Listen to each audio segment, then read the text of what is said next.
And of course, yung hard work, sabi ko nga, ayan, okay na. hindi kayo mananalo ng any medal if you will just sit down and pray, correct? Prayer is good. That's part of it. Para maswertehan ka sa pulutan, come competition. Tama? Na sana wag mong makasabay yung mga bigatin sa laban para hindi ka agad malaglag. That's where the prayer works, right? Okay. But when it comes to real action, real combat, para sa inyo, competition, ay hard work na yan. If you don't train hard, you will fumble during competition. Tama? Ganun po. So, ito yung mga gusto kong ituro sa ating mga anak.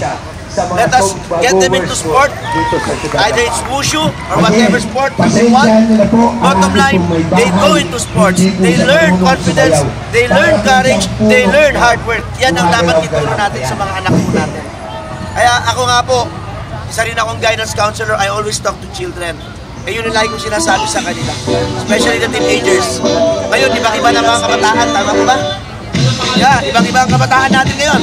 You talk to them and they are like animated, the eyes, wala lang. I'm talking to a lot of youth people. You know, the eyes, I don't know if they are responding well or parang wala lang sa tingin nila. It's very different during our time. During our time, when you talk to the youth people, medyo ano sila really intuit. Pero ngayon, ewan ko what's happening. Siguro it's technology. Mas maganda ang buhay sa social media rather than the real life. Tama? So, yun lang ho mga kaibigan. That I pray you continue doing what you are doing in terms of your physical activity. Nahihiya nga po ako sa inyo. You all look good physically. Sorry. Matatapos ko lang kumain. Joke. Yeah. But anyway, when it comes to the wushu heart, it's still here. Nasa akin ang puso ng pagiging atleta. Puso ng mga kasama natin sa wushu. And you just continue what you're doing. Sabi ko nga, give up the good work. Ahaba ang buhay ninyo. Diba? And the best thing, let us continue socializing with people. Huwag masyado sa social media. The social media, the people there, they're not real. Correct?